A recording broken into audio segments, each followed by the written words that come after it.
Okay, let's dive into shear connections. The main takeaway I want you to have from this is everything you've learned so far, both about member design and connection design, will apply here to shear connections and, frankly, any other kind of connections. So, when in doubt, if you have a load that's interacting with a connection in a way that you're unsure what to do, just go back to basic member design principles: tension, bending, shear, buckling, and most of those things will transfer quite nicely over to here. So simple shear connections are considered pin connected. Here's a few varieties. So this is double angle. There'd be an opposite angle on the other side. This happens to be welded to here and bolted. Um, yeah, sorry, I was looking at that backwards. So this would be the beam getting the welded clip in the shop and then filled bolted to the girder.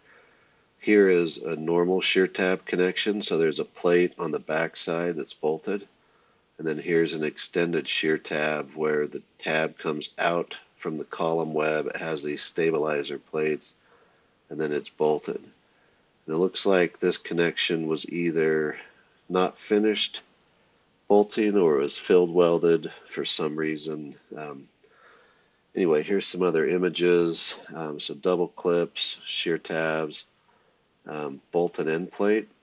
I use these from time to time for higher strength for certain situations, haunches. Don't use those much these days, but they are an option. All right, so I want you to pause it here, and based on what you've learned in every aspect so far in still design, list what the failure mode possibilities are in this connection. So go ahead and pause, do that, and then when you come back on the next page will be the answers that you can look at. We've looked at this before, just wanted to call your attention to it that I'd given this to you. This is really helpful in understanding the basic geometry. So there's a full version of that that you could use. Same deal on the shear tab failure modes. Go ahead and pause this and really dive into what are the potential ways this could fail. Think about all of them, all that you can, even if it seems a little weird or over the top. But this is kind of key to developing an understanding of how to design connections, is just to look at it and say, okay, if I have a shear load here, how does that shear load transfer through everything between here, here, here, here, and this interface to land in this beam? All right, so go ahead and pause, and then you can check out the modes. So now I'm going to go back to the failure modes in the double clips and just talk through these. So the first failure modes are bolt shear in this interface and this interface. Now let's say this was a welded connection, then that would be another failure mode, but it's not shown in this case. Another set of modes are what happens in the angle. You can have shear yielding, rupture, so through, you could have yielding not through the holes, so maybe a path like this. You could have rupture that goes through the holes, and then you could have block shear, which in this case would be a path something like here, where this hunk of angle breaks off. So checking all three of those is necessary. And then we would do that all again in the beam web, so in this portion. Then we're also going to add bending of this section. So if you have a load applied right here, it's eccentric, or let's say it's applied here in the worst case, it's eccentric to this section that comes right through here. So there's actually a moment, a small moment right here due to this weld and this cope. Well, the moment's there regardless of where the cope is, but the cope makes the beam weaker, so we would want to check that. And then the last failure mode is like a high point load right here where you may have some kind of column or just large machine sitting right there, and what's going to happen in the web due to that. Okay, similar sort of deal in the shear tab. Um, so pretty much the same. Um, so let's talk about a few nuances. Let's say we have an extended shear tab where we use these a lot in column web so we can get the bolts and the end of the beam away from the web, and it allows us to swing this beam in, or the fill director to swing the beam in, and not have to fuss with getting the beam of, or the flanges of the beam tucked into the flanges of the column. And you can actually see in this case, the flange of the beam is wider than the inside of the column there. So anyway, these extended shear tabs are great. They cause two challenges, or really one main challenge, is that's an eccentricity from the web to here creates an additional moment. And rather than design the column for the additional moment, which is difficult to do when you're doing the design work of the members, we generally say the moments carried through the connection bolt group or weld group. A lot of times you'll see this connection will actually look more like this, where there's multiple rows of bolts in an extended shear tab. And the main reason for that is because of that eccentricity that we need to design for. So that's something to keep in mind. There's ways to check that. The code has some guidance, and then a lot of the software checks it as well. Okay, some design aids that will be valuable to you are these table 10.1 all bolted double angles. So kind of looking at there's two main sections. There's this bolt and angle strength, and then there is the beam web strength. So looking at this first, there's different strengths of angle and beams. It's all identified. And it's helpful just to take a minute with these types of tables and orient yourself for what's in them and kind of how things are laid out. So in this case, I have 7 rows of bolts. It fits connectors from, or beams from 24 to 44. So generally, we would stick to these 24-inch deep beams for 7 rows. I prefer to fill the whole beam depth with holes. Even though the code doesn't require it. Again, just going back to my preference is to have a more robust connection.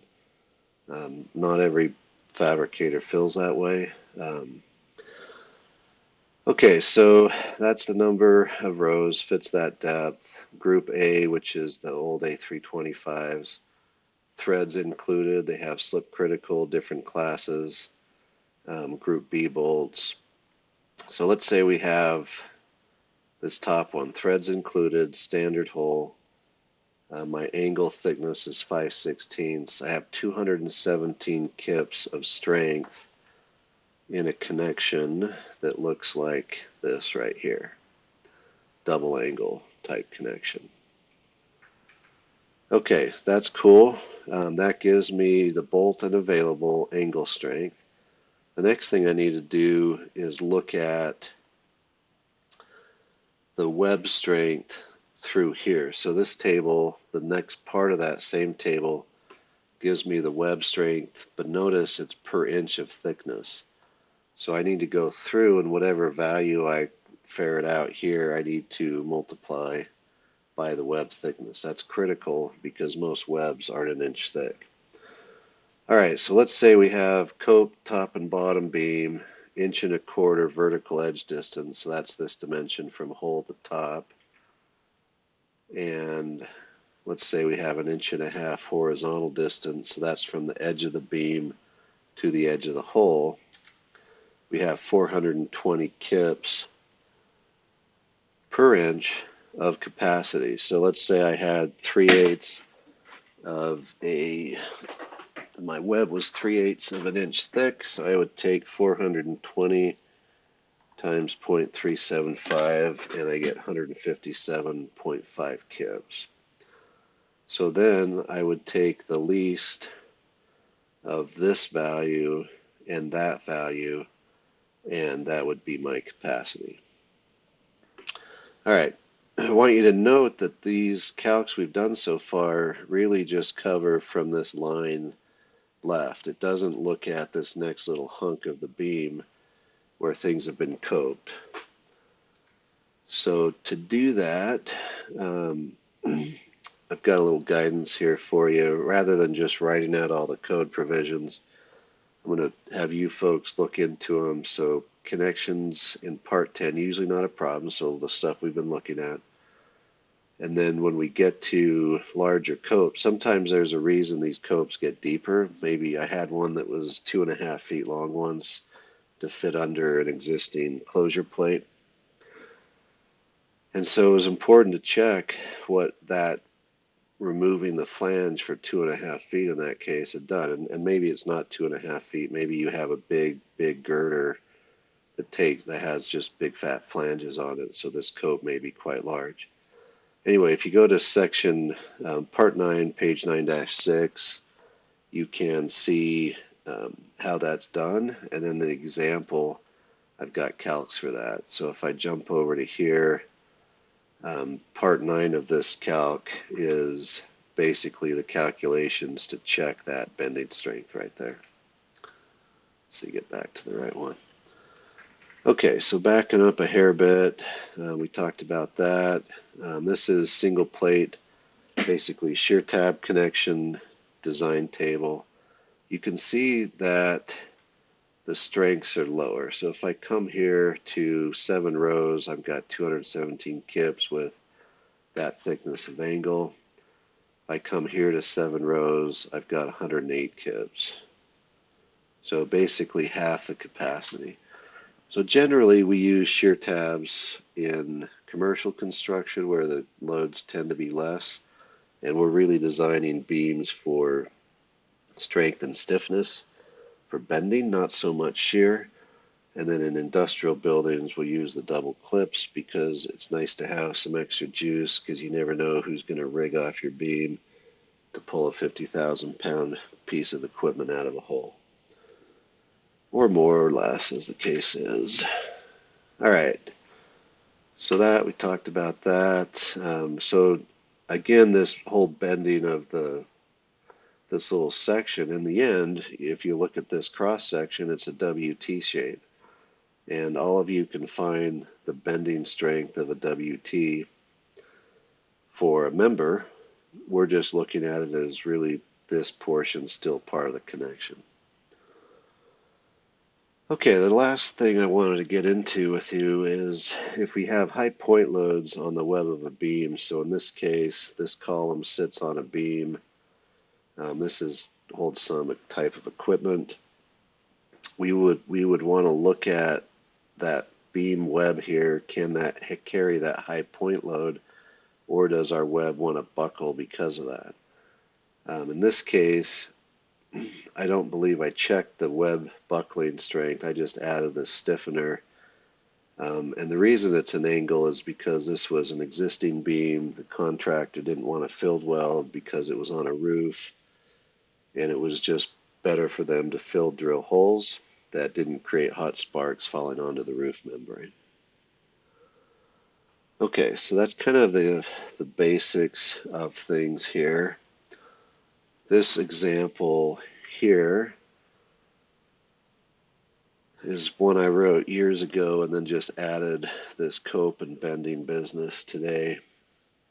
This basically walks through a W18 by 35 framing into a 21 by 62, has a 40 kip or so load on it, and it basically will walk you through each of the steps, each of the failure modes, and how one calculates everything in that connection.